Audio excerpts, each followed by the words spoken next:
कहानी की शुरुआत में हम एक बूढ़े आदमी को देखते हैं जो कि किसी लड़की को घसीट कर ले जा रहा था। इसके बाद सीन शिफ्ट होता है और हम तीन दोस्तों को देखते हैं जिसमें लड़की का नाम रॉकी था और लड़कों का नाम एलेक्स और मनी था। ये तीनों चोर थे और लोगों के घर में चोरी करके अपना गुजारा करते थे, पर ये सिर्फ उन्हीं घरों में चोरी करते थे जिनमें एलेक्स के डैड की सिक्योरिटी लगी होती थी, क्योंकि एलेक्स के पास उस सिक्योरिटी की सारी जानकारी होती थी, इसलिए वो उनके घर के लॉक को आसानी से खोल लेते थे। इसी तरह ये लोग घर में घुस जाते हैं और वहाँ पर रखे कीमती सामानों को चुरा लेते हैं, लेकिन जाने से पहले वो लोग उस घर के कांच को तोड़ देते हैं ताकि ऐसा लगे कि किसी ने जबरदस्ती घर में घुसने की कोशिश करी थी। इसके बाद हम मनी को देखते हैं जो कि चोरी किए गए सामान को बेचने जाता है, पर उसे वहाँ पर सामान के बहुत कम पैसे मिलते हैं जिससे वो बहुत ज्यादा निराश हो जाता है। लेकिन वहाँ पर वो आदमी मनी को उसकी अगली चोरी की एक बहुत बड़ी टिप देता है। इसके बाद मनी अपने दोस्तों के पास आता है और उनको बताता है कि शहर के दूसरी तरफ एक घर है जिसकी सिक्योरिटी एलेक्स के फादर ने करी थी। इसके अलावा वो उन्हें ये भी बताता है कि वहाँ पर एक रिटायर आर्मी मैन रहता है जिसकी फैमिली में कोई भी नहीं है। दरअसल उस आदमी की बेटी को किसी ने मार दिया था, लेकिन जिसने उसको मारा था वो बहुत ही अमीर था, इसलिए उसने सेटलमेंट के लिए उस आदमी को $3 लाख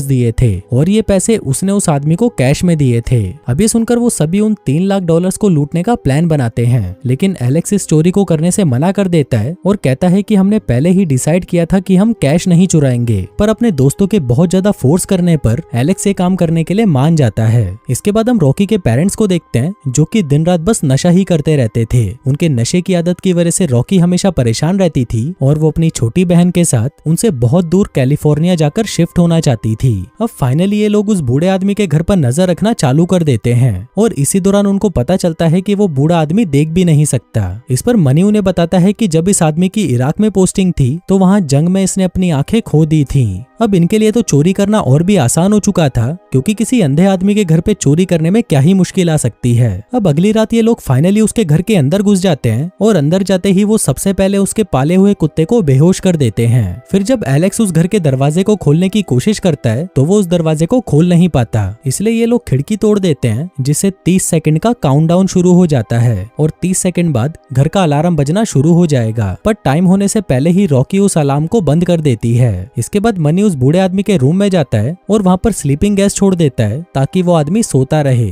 अब घर की तलाशी लेने पर उनको वहाँ एक दरवाजा मिलता है जिस पर लॉक लगा हुआ था। अब उस दरवाजे को देखकर ये लोग सोचने लगते हैं कि शायद पैसे इसी के पीछे हैं और वो लोग उस दरवाजे को खोलना शुरू कर देते हैं। अब कुछ देर तक कोशिश करने के बाद वो लोग उस दरवाजे को भी खोल लेते हैं, पर तभी इनसे हल्का सा शोर हो जाता है जिससे वो अंधा आदमी उठकर उनके पास आ जाता है। वो वहाँ पर आकर चिल्लाने लगता है कि कौन है, कौन मेरे घर में घुस गया है। लेकिन तभी वहाँ पर मनी उसे धमकाने लग जाता है कि अगर तुम थोड़ा सा भी आगे बढ़े तो मैं तुम्हें मार दूंगा। पर तभी वो बूढ़ा आदमी मनी के पास आता है और उससे हाथ जोड़कर माफी मांगता है, कहता है कि प्लीज मुझे जाने दो। पर इसी दौरान वो आदमी मनी से उसकी बंदूक को छीन लेता है, जिसके बाद वो मनी की गर्दन पकड़कर मोड़ने लगता है और उस बंदूक से उसकी खोपड़ी को उड़ा देता है। अब ये देखकर रॉकी बहुत ज्यादा डर जाती है। वो भागकर एक अलमारी में छुप जाती है और रोने लगती है। अब ये लोग जिस आदमी को एक अंधा और कमजोर इंसान समझ रहे थे वो बहुत ज्यादा खतरनाक था। इसके बाद वो अंधा आदमी घर की सारी खिड़कियों को बंद कर देता है ताकि कोई भी घर से बाहर ना निकल पाए। इसी दौरान रॉकी वहाँ पर छुपकर उस आदमी को अपना सेफ खोलते हुए देख लेती है जिसमें वो अपने पैसे चेक कर रहा था। फिर उस आदमी के जाने के बाद एलेक्स और रॉकी उस सेफ को ओपन करते हैं और जैसे ही वो उन पैसों को देखते हैं तो उसमें 3 लाख नहीं बल्कि 1 मिलियन होते हैं। जिसके बाद ये लोग उन पैसों को जल्दी जल्दी अपने बैग में भरकर वहाँ से भागने लगते हैं। लेकिन उनके भागने से पहले ही वो अंधा आदमी उनके पास आ जाता है। वो मरे हुए मनी को उठाकर वहाँ से जाने लगता है, पर तभी वो एलेक्स के कदमों की आवाज को सुन लेता है, जिससे उसे पता चल जाता है कि इस घर में मनी के अलावा कोई और भी है। वो आदमी एक बंदूक लेकर एलेक्स पर तान देता है, लेकिन तभी वहाँ पर पड़ा हुआ सेलफोन बजना शुरू हो जाता है और वो आदमी उस पर गोलियां चलाने लगता है। इसके बाद एलेक्स और रॉकी भागकर बेसमेंट में चले जाते हैं और उनको लगता है कि वो लोग यहाँ से बाहर निकल जाएंगे। पर तभी वो वहाँ पर एक लड़की को देखते हैं जिसको उस अंधे ने बांध कर रखा हुआ था।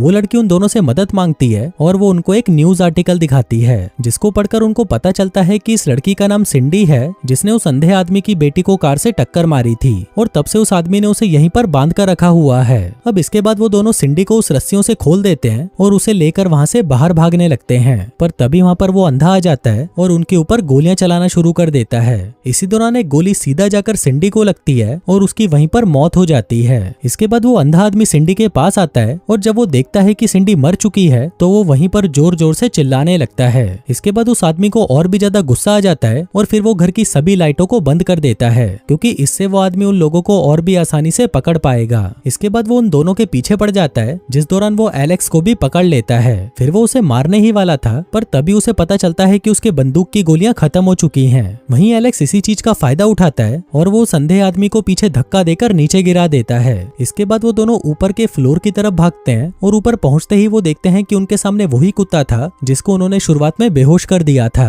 आगे वो दोनों उस कुत्ते से बचने के लिए एक रूम में जाते हैं, लेकिन तभी वो कुत्ता एलेक्स के ऊपर कूद जाता है और एलेक्स खिड़की से नीचे गिर जाता है। इसी दौरान वो बूढ़ा आदमी भी एलेक्स के पास आ जाता है, जिसके बाद पहले तो वो उसे बहुत मारता है और फिर एक कैंची से वो उसे मार डालता है। इसके बाद वो आदमी रॉकी को भी पकड़ लेता है और उसे भी सिंडी की तरह बांध देता है। इसके बाद रॉकी उसको बताता है कि सिंडी ने मुझसे मेरी बेटी को छीन लिया था और मैंने सिंडी को भी यहाँ पर इसलिए बांधा था ताकि मैं उससे एक दूसरा बच्चा ले सकूं। वो आदमी उसे ये भी बताता है कि मैंने सिंडी को प्रेग्नेंट भी कर दिया था, पर तुम लोगों ने सिंडी और मेरे बच्चे दोनों को मार दिया। अब वो आदमी बहुत ज्यादा गुस्से में होता है और वो रॉकी से कहता है कि अब वो भी उसके साथ वही करेगा जो उसने सिंडी के साथ किया था, मतलब कि वो उसे प्रेग्नेंट करेगा। अब वो ये प्रोसेस स्टार्ट करने ही वाला था कि तभी पीछे से एलेक्स आकर उसके सिर पर हथौड़ा मारता है, जिससे वो आदमी वहीं पर बेहोश हो जाता है। यहाँ पर हम देखते हैं कि एलेक्स अभी भी जिंदा था और वो रॉकी को छुड़ाकर वहाँ पर उस अंधे आदमी को बांध देता है। इसके बाद एलेक्स और रॉकी बाहर जाने के लिए दरवाजे को खोलने की कोशिश करते हैं, पर तभी पीछे से एक गोली आकर सीधा एलेक्स को लगती है और वो वहीं पर मर जाता है। हम देखते हैं कि ये गोली उस अंधे आदमी ने चलाई थी। अब ये देखकर रॉकी बहुत ज्यादा डर जाती है और उस घर से भाग जाती है, पर तभी वो कुत्ता भी उसके पीछे पड़ जाता है। रॉकी भागकर एक कार में बैठ जाती है और अपने आप को उसमें बंद कर लेती है, पर वो कुत्ता अभी भी उसका पीछा नहीं छोड़ता और वो उसके कार के ऊपर ही बैठा रहता है। पर तभी रॉकी को एक आइडिया आता है। वो कार की डिक्की को खोल देती है, जिससे वो कुत्ता आकर उसमें बैठ जाता है और तभी वो उस डिक्की को बंद कर देती है। फिर रॉकी कार से बाहर निकल जाती है और उसे लगता है कि अब वो यहाँ से निकल सकती है, पर तभी वहाँ पर वो अंधा आदमी आ जाता है और वो रॉकी को पकड़कर उसे घसीटता हुआ वापस घर के अंदर ले जाता है।